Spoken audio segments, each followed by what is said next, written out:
Վճռաբեկ դատարանը վարույթ չի ընդունել խոշտանգման գործով պաշտպանական կողմի բողոքը, փաստորեն խոշտանգման գործով երկրորդ դատավճիռը մտավ օրինական ուժի մեջ։ Կասեք ինչի մասին էր խոսքը, ինչ գործի մասին էր խոսքը։ Այո, ինչպես նշեցի, վճռաբեկ դատարանը վարույթ չի ընդունել Արտուշ Միրակյանի պաշտպանի վճռաբեկ բողոքը եւ արդեն օրինական ուժի ստացել, այսինքն արդեն փաստացիորեն օրինական ուժի մեջ կան երկու դատավճիռներ խոշտանգման հոդվածով, դեպքը վերաբերվում է 2018 թվականին Մոբարաշեն քրեակատարողական հիմնարկում Արմեն Աղաջանյանի խոշտանգման դեպքին, որի վերաբերյալ թեպետ քննությունը, եթե առաջի մեղադրյալից վերցնենք եւ ավարտենք երկրորդ մեղադրյալով, կարելի ասել 8 տարի տևեց։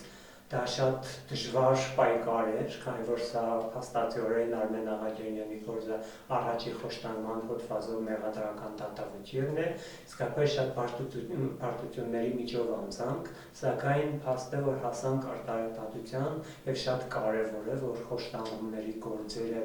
թեպետ 8 տարի տևեց, սակայն պետք է կարծում եմ, որ պետք է արագ եւ արդյունավետ քննություն իրականացվի եւ լինի մեղավորներ, քանի որ եթե խոշտանգումներով մեղավորներ չլինեն, խոշտանգումները տեղ ունենան եւ անձինք բռնություն իրականացնող պաշտոնատար անձինք չպատժվեն, ապա կլինի հանցագործությունը կավելանա, այսինքն եթե այս դեպքով չունենայինք մենք մեղադրական դատավճիռներ, կրկին գնալու էր եվրոպական դատարան եւ կրկին Հայաստանի դեմ որոշում էր կայացում եւ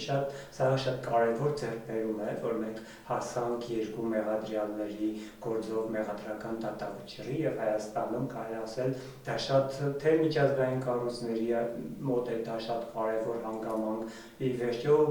մեր ներպետական ատյաններում, որովհետեւ շատ կարևոր նաեւ վճռաբեկ դատարանի որոշումը առաջի մեղադրյալի մասով կարելի ասել այդ դատական ակտը ուղեցույց է, քանի որ ի վերջո վճռաբեկ դատարանը ասեց, որն է համարվում խոշտանգում, որ դեպքում է դիտարկվելու խոշտանգման հանցակալն եւ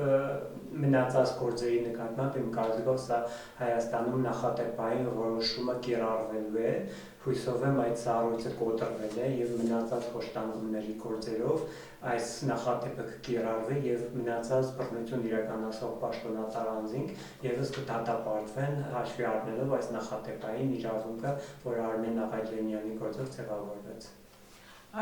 Իսկ գործից անջատված մաս կար նաեւ, իսկ այդ մասով ինչ գործողություններ են։ Այդ մասով տեղեկություններ չունենք, բայց հնարավոր է նաեւ դժողի հետ քննարկենք այդ մասով արդեն իսկ բողոքներ ներկայացնելը, քանի որ խմբի կազմով է բռնությունը իրականացվել, որից երկու հոգին դատապարտվել են, բայց կարծում եմ նաեւ դերակատարներ կան, որոնց հարցը պետք է քննության առարկա դառնա։